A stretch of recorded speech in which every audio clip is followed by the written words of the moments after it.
За сайн уу манайхаа, энэ удаагийн дугаараар 2007 онд үзэгчдийн хүртэл болсон Барби ба 100 сарын сүнс анимын шинийг бэлтгэл гэж байна. Барби Шэли гих бяцхан охиныг өрөөгөөр нэг хайж эргэлдэх бөгөөд Шэли охин би 100 сарын цэнгүүнд оролцмооргүй байна гэдэг. Үүнийг сонссон Барби шүүгээний дээд талаас 100 сарын цасан бөмбөлөг гаргаж ирээд түүнд 100 сарыг үзий яддаг нэгэн охины тухай түүхийг ярьж өгч байгаагаар кино маань эхэлдэг. Нэгэн цагт Английн хуучин хотын захад асар том сүрлэг театр байжээ. Тэр театрын эзэн нь Эден Старлинг юм. Тэрээр үнэхээр гайхалтай хоолойтой хүмүүсийн хайрыг татсан дуучин байлаа.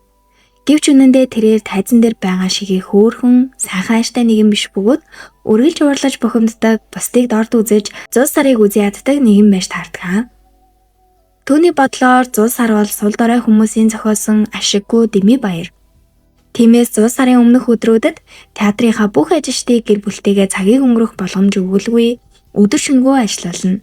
Гар хөлн чийлж хоолой сөнгөцсөн ч хинч гомдлож зөрөхлөхгүй.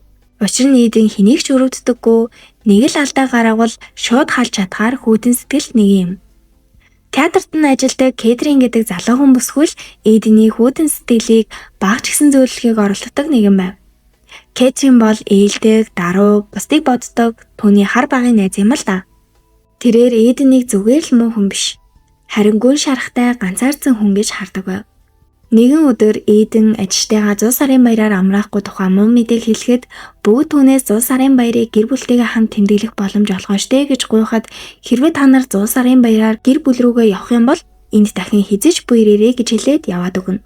Кэтрин түүний багын сайн найз учраас ядаж 100 сарын өдөр бидэнд амралт өгөөч гэж гуйхад эрс татгалзаад нагц мэрэгч хувиа хичээсэн ертөнцид хувиа хичээсэн хүн л ялдаг гэж намайг сургасан гэхин тэр. Тэр шөнө Эденийг өрөөндөө ганцаараа унтаж байхад нь нагц эгч Мэригийн сүнс ирэх бөгөөд биеэрээ дүүрэн гинжээр хүлүүлж гисэн байгааг хараад Эден та наад гинжнүүдээ салгаад хажиж болохгүй мүү гэхэд эдгээр гинжнүүд бол миний амьдралдаа хувиа хичээсний минь төлөө гарч ирсэн гинжин хэлхээнүүд бөгөөд хизэж тайлагдахгүй гэж хэлдэг.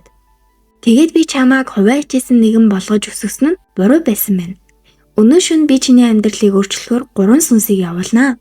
Хэрвээ чи азтай байвал начиг дуусгахаас өмнө амьдралаа өөрчилж чадна гэж хэлээд яваад өгдөг. Шүн дунд гинэд хуучин цаг чангаар дуугарч хамгийн ихний сүнс ирсэн байх бөгөөд тэр өөрийгөө өнгөрсөн 100 сарын сүнс гэж танилцуулдаг. Ингээд шидэт тохиураараа хитгэн тохиодол өнгөрсөнд очих гарц бэлдэж Эдений бага насны 100 сарын баяр дээр аваачих бөгөөд хуучирч муутсан өрөөнд Эдений хүүхэд насны дүр төрх. Ганцаархнаа гунигт автсан байдалтай сууж байд. Өнгөрсөн 100 сарын сүнс энэ 100 сар эзтэй би цаг хугацаагаа андуурчихсан юм бах та гэхэд Эден үгүй дээ энэ миний бага насны 100 сар мөн гэж гунигтайгаар хариулдаг. Цаг хугацаагаар аялахад юунд ч хүрч чадахгүйгээс гадна тэдний хинч харж чадахгүй юм билээ. Эден жаахан байхдаа эцэг яалтаж нагц эгч Мэритэй хамт амьдрах болсон бөгөөд босод хүүхдүүд 100 сарын баяраар гэр бүлтэйгээ уулзахаар явж байхад Эден цонхоор ширтэн ганцаараа үлддэг ажээ. Бяцхан Эден нагц эгчээсээ сайн найз Кэтрины гэрийнхэнтэй хамт 100 сарын баяр хийж болох уу гэж асуухад зөвшөөрөөгүй тул Эден бэлтгэлээ хийж байгаад нагц эгчтэй мэдээлэлгүйгээр цонхоор гарч Кэтрины гэрт очих бөгөөд 100 сарын баярыг Кэтрины гэр бүлтэй хамт хөгжилдөн өнгөрүүлж байтал хаалга хүчтэй зохиох чимээ гарч нагц эгч Мэри маш ууртай ирсэн байв. Одоо цагийн Эден өнгөрсөн 100 сарын сүнсийг хоёлаа одоо явцгаая гэж ятхан Эден буцаад шүн дунд өөрийн гэртээ хурж ирнэ. Ер нь бол хүүхэд ахтаа л 100 сарын баярыг бусдын адил тэмдэглэхийг маш их хүсдэг байсан ч нагц эгчээсээ болоод хүүхэд насны травматай болсон байдаг. Энэ бүгдийг харсан ч Эдений зүрх сэтгэл өөрчлөгдсөнгүй. Одоо байгаа минь зөв гэж өөрийгөө өмөрсөрөөсөн тул өнгөрсөн 100 сарын сүнс түүнийг орхиод яваад өгнө. Эден ч өргөжлүүлэн унтах бөгөөд төд удалгүй бөөн хөгжим дуу шуу болсон дахин нэг сүнс гарч ирсэн нь одоогийн 100 сарын сүнс байдаг. Ингээд Эденийг юу юугүй л аваад явчих бөгөөд яг одоо олж буй 100 сарын үдшилэг рүү аваачдаг. Одоо цаг учраас Эден театрынхаа ажилчдыг хар зогсох бөгөөд тэд маш их ядарсан ч гэлээ лаасааж бяцхан дуудуулж хоорондоо 100 сарын баярын талаар ярилцаж байгаад ханан төлгөөтэй байсан Эдений зураг руу улаан лой шидэж түүнийг доглож байгааг хардаг. Энэ үед гаднаас Кэтрин орж ирэх бөгөөд Эден тэр миний сайн найз учраас намайг өмөрөндөө гэтэл эсрэгээрээ Кэтрин ч бас Эдений зураг руу улаан лой шидэж эхлэх нь тэр. Үүнийг харсан Эдений сүнс Маш ихээр уурлаж бухимдан бушуухан буцъя гэхэд одоогийн зул сарын сүнс түүний шал үр газар очихын тэр. Энэ үед Кэтриныг харуулах бөгөөд тэрээр зул сарын баярыг асрамжийн газрын өнжин хүүхдүүдтэй хамт тэмдэглэх гэж байсан юм билээ л дээ. Тэгээд ч болоогүй асрамжийн газар төд удалгүй хаагдах гэж байгаа учраас Кэтрин өнжин хүүхдүүдэд энэ зул сарын баяраар Эдентэй хамт ирэх болно гэд худлаа амлчихсан байдаг.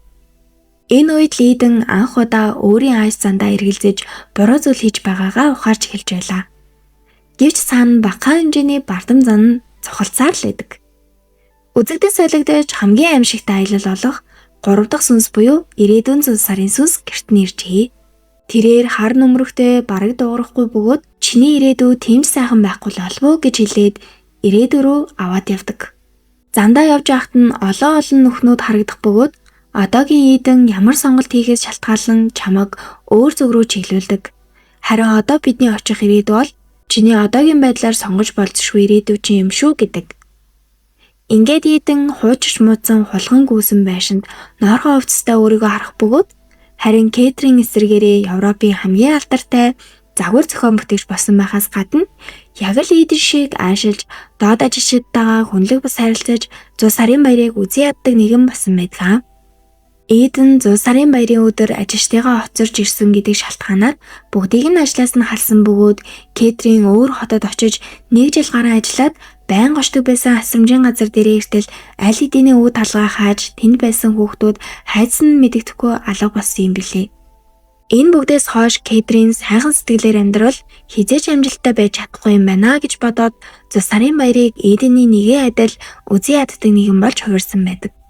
Энэ бүхнийг харсан Эдений сүнс айж балмагдан зул сарын сүнснүүдээс ууршлал гуйх бөгөөд гинэтгэл өглөө олж Эден орондоос ирдэг. Өнгөрсөн шөнийн бүх зүйл зүуд байсан мэт санагдах бөгөөд тэрээр шууд театр руугаа явж бүх ажилчдаа зул сарын баяраар гэр бүлтийг амрахад нь тусалж нэмэлт цалин урамшуулал өгч тэднээс уушлал гуйдаг. Тэр орой Эден Кэтрин хоёр хамтдаа Лондонгийн хүүхдүүдийн асрамжийн газарт очиж дууж бужиглан асрамжийн газрыг санхүүжүүлж байгаагаа хэлэх бөгөөд бүгд өөр өөрийн амьдралаар аз жаргалтай байгаагаар үлгэр дусдаг.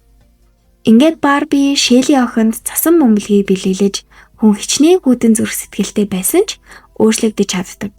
Зул сар бол зүгээр ч нэг баяр биш. Харин хүмүүсийг улам бүр дотн болгож зүрхийг дулаацалдаг ич хэд юм аа гэж хэлээд бүх хүн аз жаргалтай байгаагаар киноман төгсдөг.